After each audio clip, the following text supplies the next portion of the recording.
Welcome to the Touchstones Tapes podcast, the place you can explore, discover and keep up to date with Rochdale's beloved museum as it undergoes a huge redevelopment project. Hello, it's Katie in the studio. And it's Rick recording from my home in Rochdale. How are you, Katie? I'm good, thanks, Rick. How are you doing? I'm good, thanks, Katie. We need a studio like this in our new building, don't we, Rick? Let's speak to the builders and contractors and see if we can make it happen. I may have seen something in the plans. Katie, what have we got coming up on this month's episode? Today we're chatting about creative learning and how communities can learn through embracing culture, the benefits of that and why it's so important. I don't know about you, Katie, but when I was at school, education was very, very academic. I'm so glad cultural education and its significance is more recognised in schools now. And it is, of course, incredibly valued here at Touchstones. Without a doubt, it's my favourite type of learning, and I'm ready to hear one of my favourite people now too, Bryan, in the collection store. Hello, Bryan. Hi, guys. So on today's episode, we are talking cultural education, and we're going to talk today about some of the challenges around this. Touchstones is one of many local partners who've been working together in the borough to develop more creative learning provision. And on our roundtable today, we have some of the lovely people who are leading on this work, and they are Leona Armstrong, who is the campus and wellbeing lead at Pinc College, which is a specialist creative college based at Touchstones. And we're also joined by David Allen, who is the CEO of Skylight Circus Arts based in Rochdale. And you are just over the park, aren't you, from Touchstones, and also part of the local cultural education partnership in Rochdale. So thank you both for coming on today. Thanks for having us. How are you both? Yeah, good. Yeah, excited to be here. Yeah, likewise, grand. Delighted to be here, and really pleased we had to talk about one of our passions, which is about educating young people, providing opportunities in Rochdale Borough around culture opportunities. We're all for that, which is great. So the theme for today is cultural education, and we've asked you to bring an object, either a personal object or an object from the collections at Touchstones, to sort of start that conversation a bit.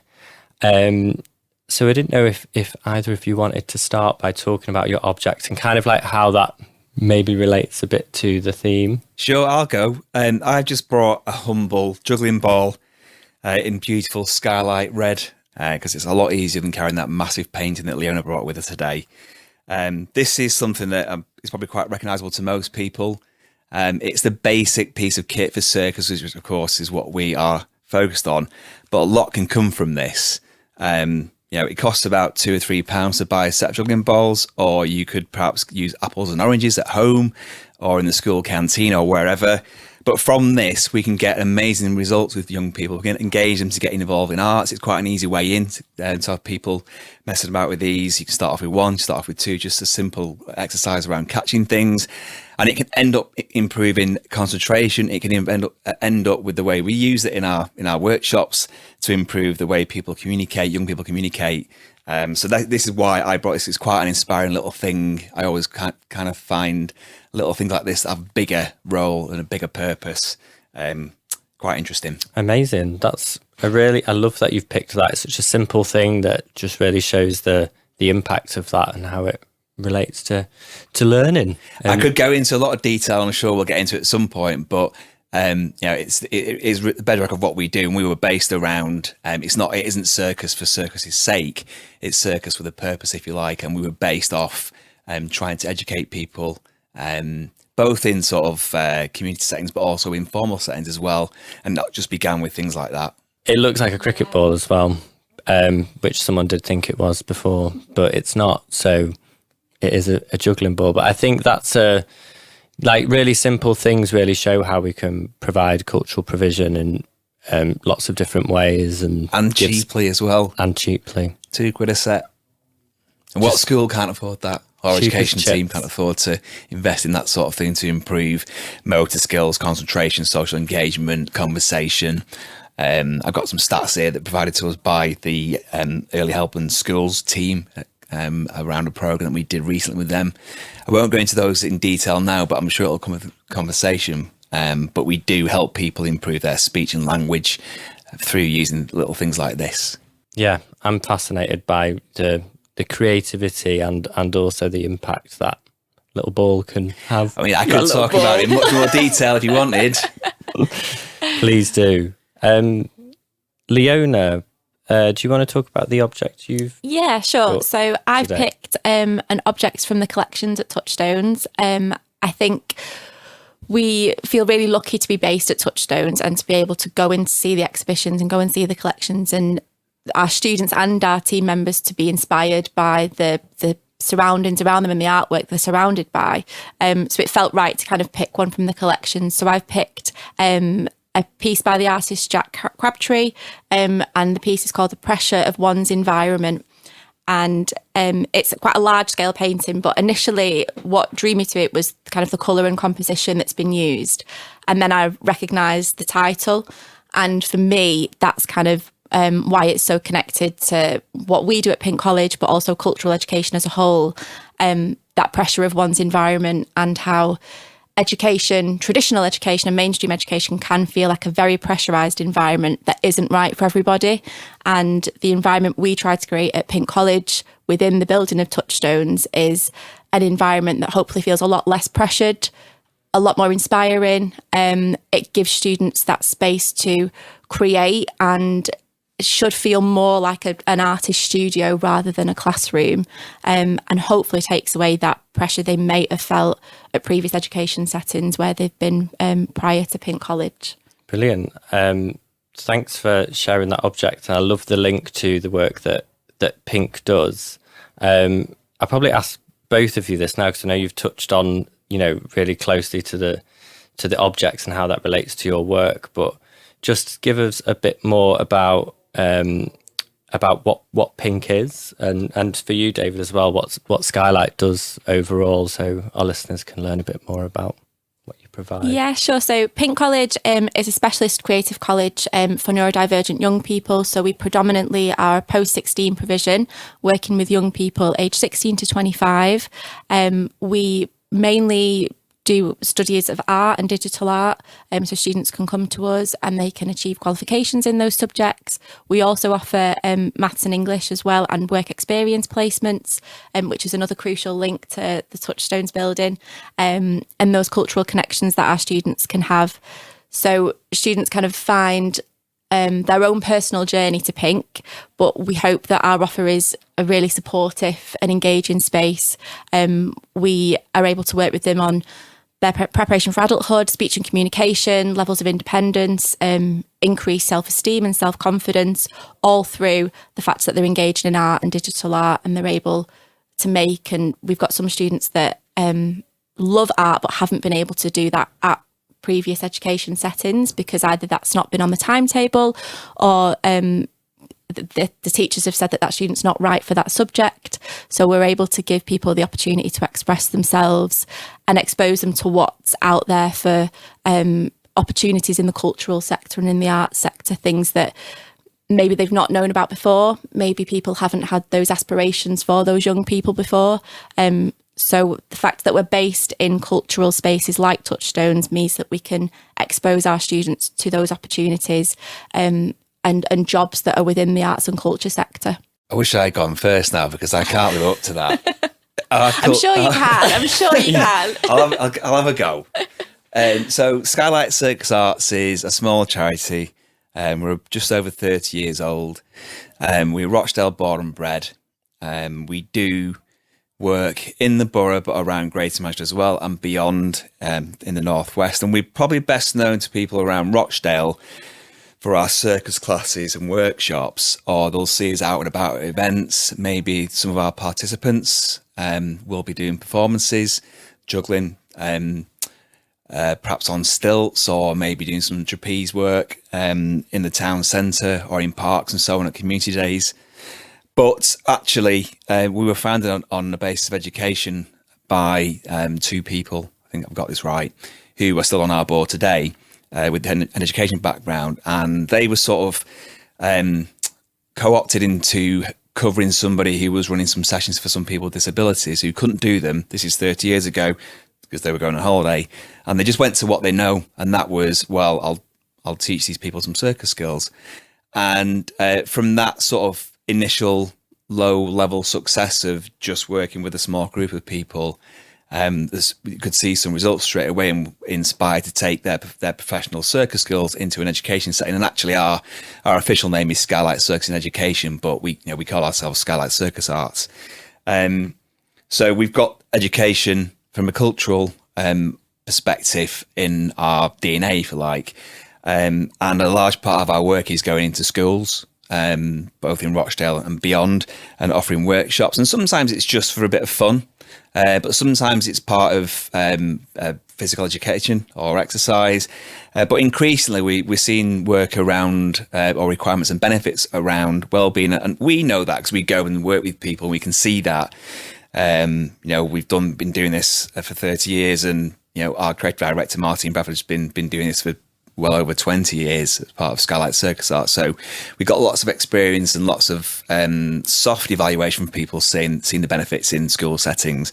But we've just recently done a pilot project with the Early Help and Schools team at Rochdale Borough Council, who helped fund, or did fund rather, a Train the Trainer project where we worked with 10 schools.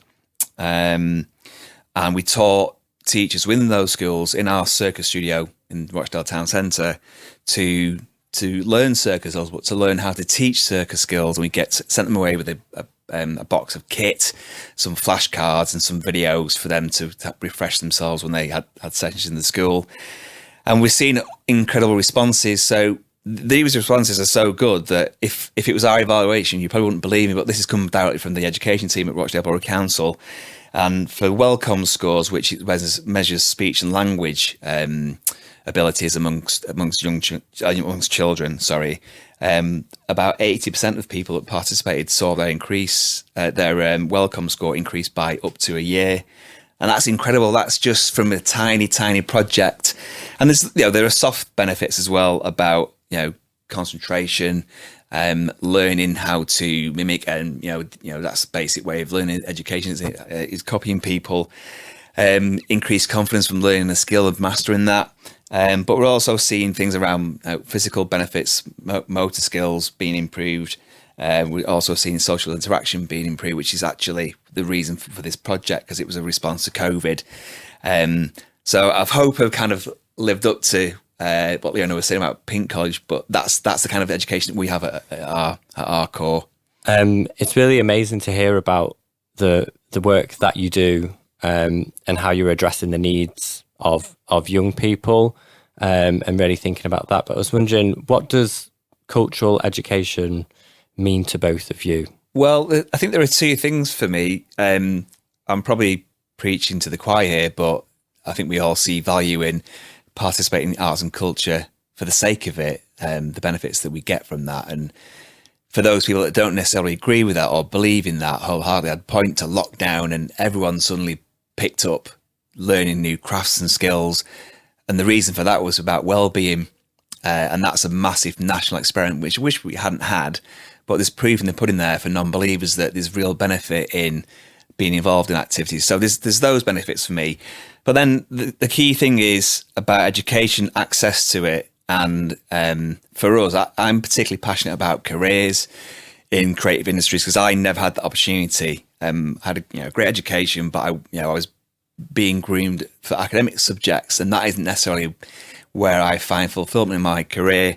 I didn't know that roles like I have now, for somebody who's got no artistic skill whatsoever, were available. And I want to show people that don't necessarily have those abilities to be an artist or to be a musician or whatever, that there are things that you can do around those industries that will provide fulfillment. And that's a key part of why we're involved in cultural activity. It's not just the benefits you get from participating, it's horizons for the future and creating pathways. Yeah, absolutely. Couldn't agree more. I'm nodding enthusiastically at everything that you're saying. And I think same, it's for us, I think moving away from what we traditionally see as education, and bringing in those creative subjects. I think there's been a lot of rhetoric, especially sort of COVID and post-COVID, that maybe hasn't valued some of the creative subjects as much as what they should be valued. And I think, we need to recognise that not everybody is completely academically minded. Not everyone wants to go off and go to university and have the type of jobs that come from that. But there is a creative and cultural sector out there with so many jobs and opportunities available. But I don't think we're that great at always shouting about those opportunities. And I don't think they get shared enough in education that actually they could be pathways for young people. So I hope that that's something that we do at Pinc, is that we kind of maybe broaden people's horizons and open their world a little bit to kind of what opportunities might be out there. And I think being able to engage in culture in that way, whether that's being in Touchstones and looking around the gallery, or it's actually sat making their own artwork as a student, what that does for someone's well-being, I think we all everyone sat around this table recognises the benefits of that and the impact of that. But I don't think in education that's valued enough. I don't think that there's time dedicated to that, because there's focus on other things, there's focus on qualifications and all of that stuff. And I don't think that teachers in mainstream education have got the time and the resources to be able to dedicate to that. But hopefully that's something that we're doing, in the fact that we're not based in a traditional classroom setting, the fact that we are based in Touchstones, and the rest of our campuses across the Northwest and Yorkshire and the Midlands are all based within arts and heritage spaces, that hopefully that's a breath of fresh air for our students. And like I said, it does broaden those horizons and open the world to what's out there and opportunities for going forward. It's really interesting, that, Leona, as well, because I know there's been some of the students have been working here at the collection store, haven't they, as well? They've been here today doing documentation, and being able to explore sort of the behind the scenes of a museum can be really exciting. And I think being able to host Pinc in our building really gives those opportunities to young people. I was just leading on with that as well, with some of the things you were talking about, David, around creating opportunities for young people. And I know that you've been quite involved in the Local Cultural Education Partnership, but people always call it an LSEP, and I hate acronyms. I always find it hard to even say that word. But well, I think we can call it Create Rochdale now, can't we? Oh yeah, my bad. Create Rochdale. It's create. Yeah. Cool. Yeah, I'm delighted to be part of the steering committee. And the aim of the LSEP, or Create Rochdale, is to connect people like myself and the organisations that I represent. So, Skylight and the other arts organisations in the borough, like Cartwheel, M6, Touchstones, of course, and English Expo, with educators, because there is a lot of provision, actually. There are lots of opportunities at our level, but also at a grassroots level, because there are lots of things going on in Rochdale that aren't necessarily publicised, where people can get involved in, that aren't just necessarily the obvious art forms. I think we're probably a little bit outside the obvious art forms, being Circus, but there's all kinds of different art forms taking place in Rochdale. So there are lots of opportunities for young people to get involved in any way whatsoever, whether that's just for the sake of enjoying it, or because they want to learn new skills and it's part of their education process. Our LSEP Create is that missing link, if you like, between professional educators and, just touching on your point earlier about teachers' time, is to help make provision of arts within schools easier for those people.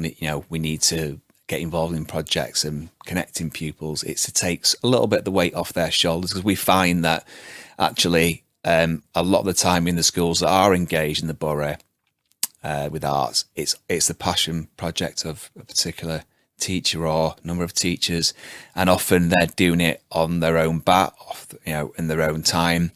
And I think we all know they've probably got enough to do in dealing with what they've got to deal with in the formal education process. So we're trying to simplify those bits of work, and also trying to remodel what we do as well, to make sure that what we offer fits in with what the school's need is. Because we've all got our ideal of what a project is or our work looks like, but we don't necessarily know that fits in with what a school needs. And it's particularly difficult for someone like us, because we don't have work that can fit in with the curriculum.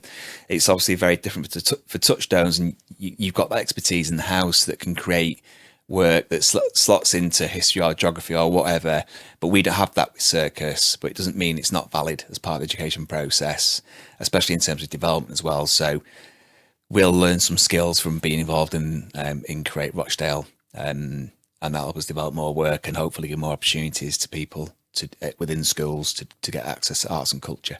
Amazing. Thanks for talking about that piece of work, David.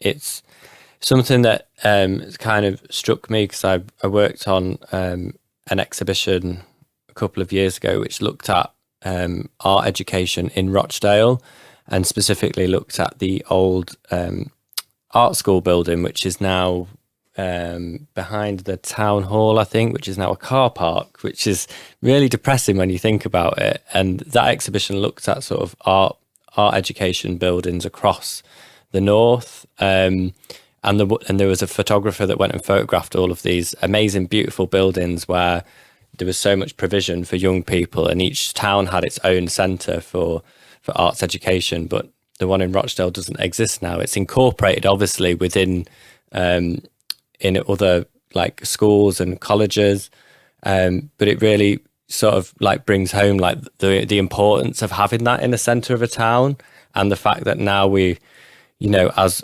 cultural organisations, as schools, are having to sort of scramble together to figure out how to tackle this issue. That's something that should be provided really and should be funded. And I was just wondering what maybe some of the challenges are for you with this work. I know you've touched on that a bit, Dave. I think it's there's the visibility of the offer, isn't there?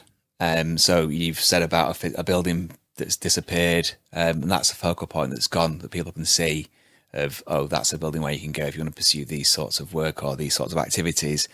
We've got great providers in our sixth form colleges and so on, and in high schools in the borough that I'm aware of. But it's not necessarily something that is visible, like, say, a sports field might be, or a science lab, for example. And actually, I think there's a little bit of invalidation around arts and culture as a pursuit, which Leona touched on before. As part of her education, it's become more about other attainment goals, which are valid, but obviously, you know, from our perspective, arts and culture is a valid attainment goal. And, you know, as Leona said, not everyone fits into that academic process, but it doesn't mean they're not valid in terms of seeking education. So that's an issue for me. I think that's a challenge. And I come back to the other issue as well, that I've mentioned before about explaining what the LSEP does, what Create Rochdale does. It's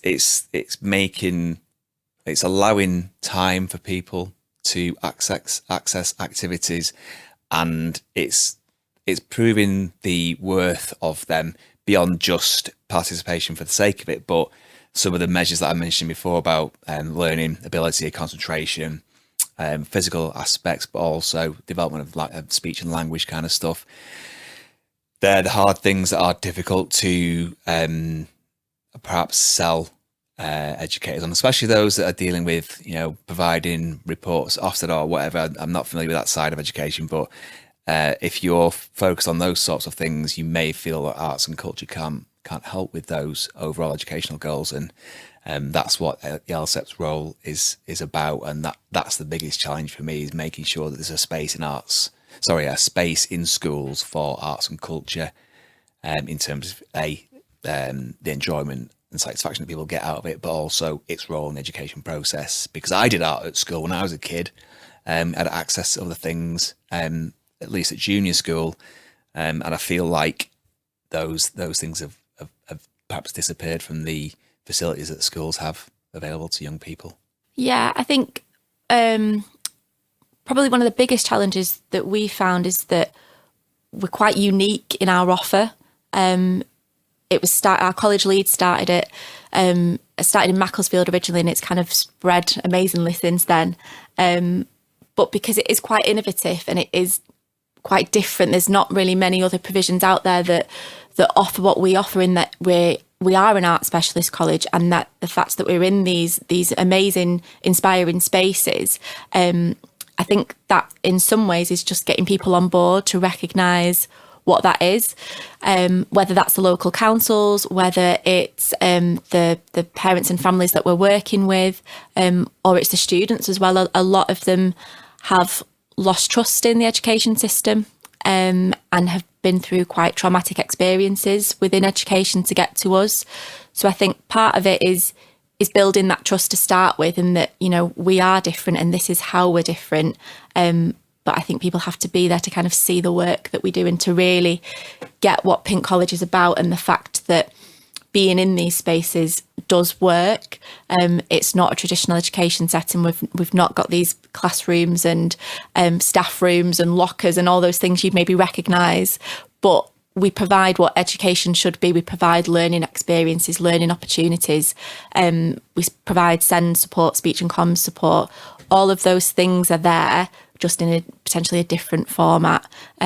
So I think that's probably been the biggest challenge, is just having people recognise that. And I think anything that's new and is innovative, especially within its first few years, faces those challenges, just to get people on board and understanding what the offer is. I think, for hearing that from this side of the table, that's quite interesting, because if I was doing art as part of my education, I'd want to go work in a gallery or learn in a gallery, because that's the zenith, isn't it? Of the, you've reached top of that area of profession. My background's music, and learning in a recording studio, which is that, again, that's the ultimate dream. So who wants to participate in that? And I feel like that's people accept that at that level, because it's done. So it's surprising to hear that it's a bit of a challenge to get across that, hey, you can come and learn something creative in a creative environment. Oh no, don't want to do that. That doesn't sound right. I'm someone that studied art all through school, and at uni I did design, and again would have loved the opportunity to have been in a space like Touchstones and to have received education in that way. So I think students do really value that. Parents and families that we work with really value that, and they recognise the differences. But I think it's perhaps just that kind of past trauma that's maybe in the background that they kind of bring with them. And that's then our job to rebuild that trust as an education provider. But yeah, I do think it's an incredible opportunity for our young people.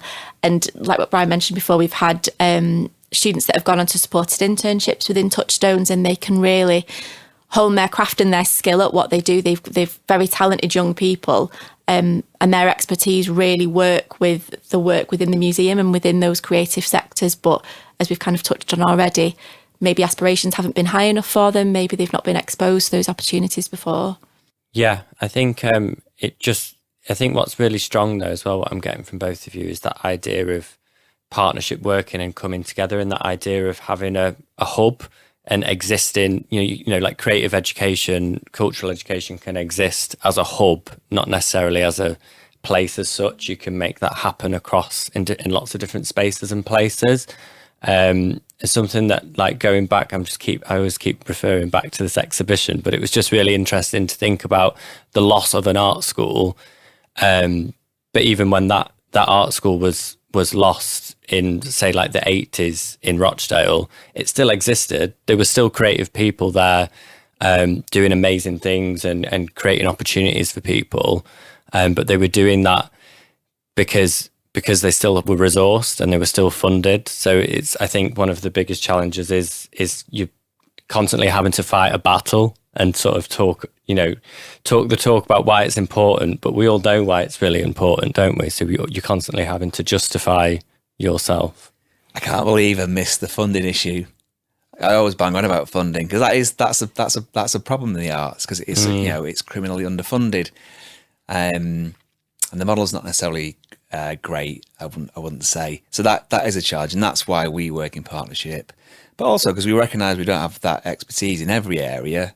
Our expertise in education is more around sort of informal stuff.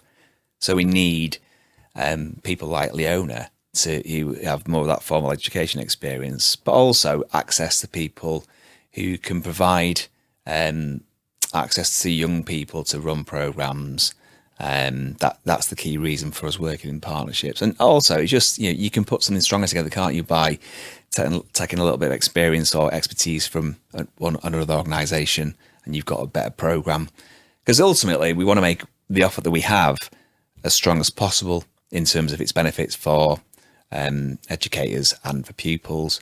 And that's why, we'll beg, borrow and steal bits of support from different organisations, Absolutely. I think, we always say that the arts and heritage buildings that we work in, we don't just work in them, but we work with that building as well. We work in partnership with the offer that's in that space as well, because we recognise that there's opportunities that the museum can give us that we wouldn't be able to give those students if we weren't in that space. So some of the examples that our students have been able to take a part in, part of Touchstones, is that we've had work experience placements, we've had supported internship placements, we've been able to put on student end of year exhibition within the Your Space gallery, which is incredible as a student to see that. I didn't get that opportunity until I was in like my third year of uni.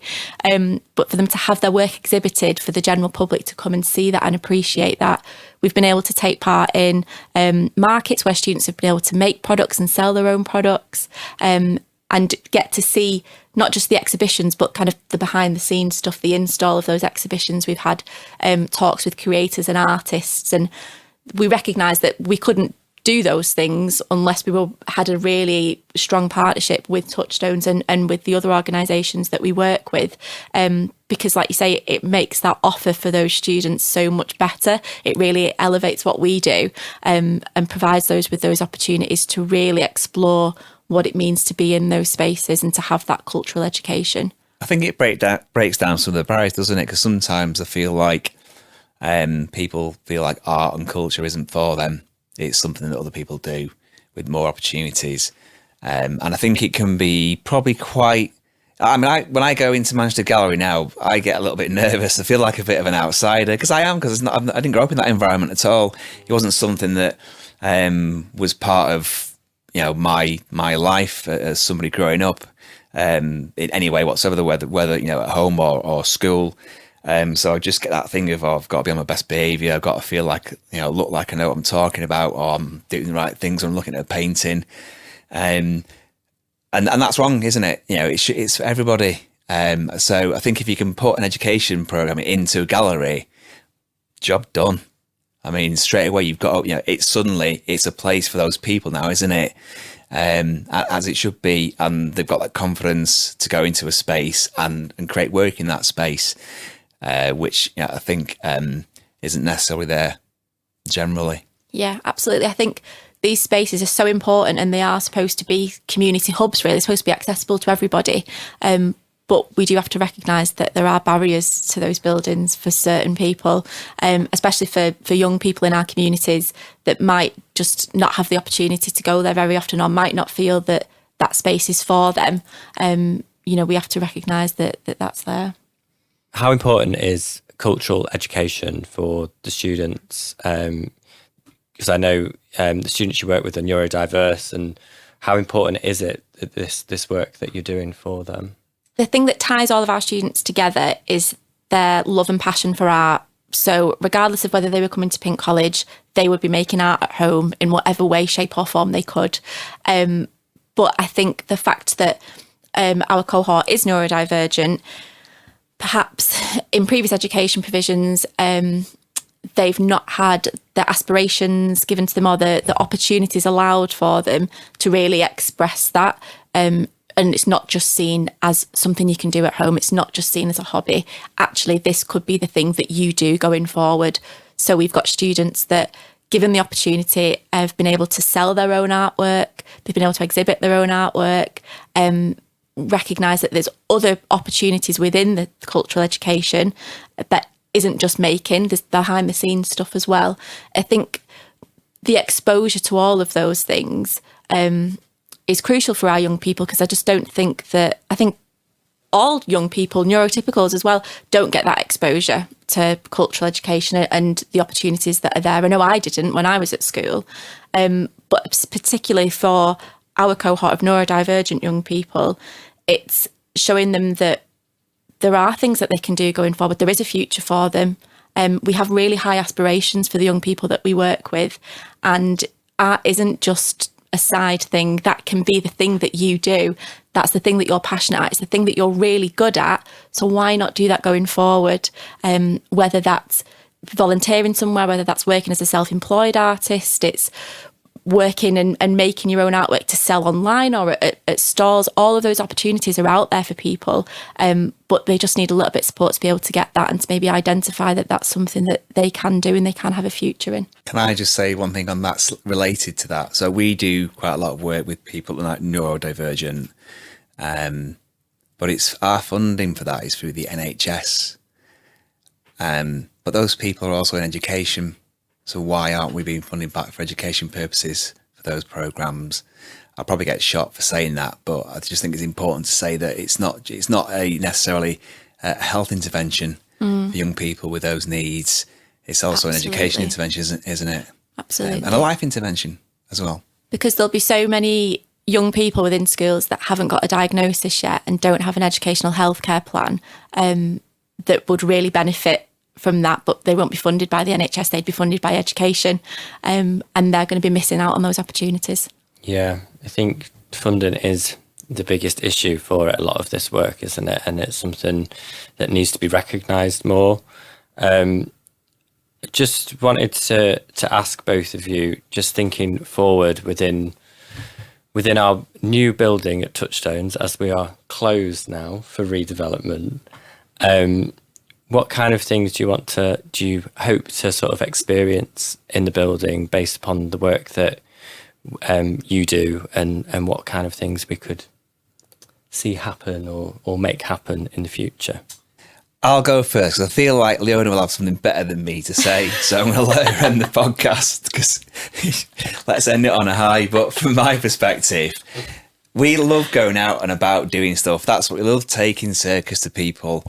And I think it can be a little bit daunting coming into our building because you've got to go over that threshold. And unless you are madly passionate about Circus, I would say it's quite frightening for a young person to walk into a building. They don't know anybody and they know they're going to do something where they're going to fail because you can't get on a unicycle and get it right first time. You're going to have to put yourself out there and be seen to fail and be seen to be failed. So I think that's a barrier. But going out to where people are is exciting for us, and it gives us that opportunity to reach out to people. And I think in Touchstones, you've got an audience that are perhaps predisposed to arts and culture. So there's that perspective. We love going and doing workshops at Touchstones, whether it's part of your summer festivals or it's part of a holiday at home kind of programme. We really love the programme, Harry Mealy's exhibition, where we were actually in the gallery themselves doing Circus stuff. I don't know what your insurance was for that, but anyway. We didn't have any collections in that exhibition. That was the trick. So it was just bare walls, and we did show works from the collection, but they were printed on big pieces of fabric as photographs. So that was a good sleight of hand because I didn't realise that. So that worked from that. That was great. So it's great to do that, to do things where it's not necessarily seen normally, but then I've heard that you're going to get a really high room in the building, and we don't have that at our own studio, so we can't do full height aerial work, but we can in yours. So that means we can do some better shows, some bigger shows, and that's what we are excited about doing as well, because our participants, they come to us, they learn skills, and then a lot of them want to show them off. So this will give us a great space to do that, hopefully. I'm excited for that. Yeah, that'd be amazing. Absolutely. Very exciting. Hopefully we can get some of our students connected with that as well. That'd be a good opportunity. Well, we're always looking for set design, stuff like that. Yeah, they're there. Yeah. You two need to work together. Absolutely. I think we're going to be really looking forward and excited to being back in the space, and obviously it's going to be rejigged a little bit and refreshed, and we're excited to see what that's going to look like. But I think just to connect again on those cultural levels and hopefully maybe expand some of that offer as well. Like I said before, our students just working in partnership with the offer that's in the building. So obviously working with the collections and the exhibitions, but also hopefully us having our own exhibitions a little bit more, being able to run our own events and connect with the other community groups that are using Touchstones as a hub as well. I think we're really looking forward to getting back there. Amazing. I'm excited to see the work that continues, because it is amazing, and that's why we've invited you today, because You're both brilliant people. Thanks, Bryan. I mean, I'm running on someone else's coattails. I don't do any work. I just do all the admin. So it's not actually me doing anything. But I'll take that compliment back to the team. Please do, David. I But will. you are part of that team, so A little bit. don't put yourself down. So where can people find out more about yourselves, Leona? Okay, so Pinc College, we're all on all social medias and we've got a website. It's PINC, and we're currently enrolling for September across all our campuses. The Touchstones campus, just because we're based in Rochdale doesn't mean we only work with young people from the Rochdale borough. We work across Greater Manchester into Lancashire and other boroughs as well. So you can find us on skylightcircusarts.com. We're also on Facebook, Insta and Twitter. Come and find out about our classes. Come and drop in and try something. If you're a funder or if you are perhaps a well-meaning corporate entity within Rochdale Borough or Greater Manchester, we'd welcome a conversation about how you can get involved in supporting us and helping more people experience the joy of circus, and also hopefully connecting more young people with education opportunities. Thanks so much for coming on the Touchstones tapes today and sharing your stories and the objects you've brought along. We look forward to working with you in the future and what might happen in the new building. Thank you, and likewise we're looking forward to seeing it open. Really enjoyed today, and I look forward to hearing more of the podcasts. Yeah, brilliant. Thanks for having us. It's been lovely to be part of this conversation today.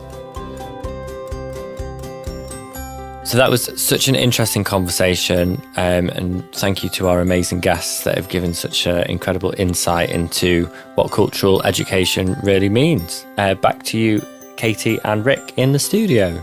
Thank you, Bryan, Leona, and David. I'm feeling educated, culturally, of course. It's such an important episode. Cultural education really is the backbone of everything we do at Touchstones. I can't wait for it to continue through our collections, exhibitions and artefacts after our redevelopment happens. That's all for this episode of the Touchstones tapes. Thank you so much to Audio Always, who helped us make this. We'll be back next month with a brand new episode. You can also follow us on social media. We're on Instagram at Touchstones_Rochdale, or search for us on Facebook at Touchstones Rochdale. Bye.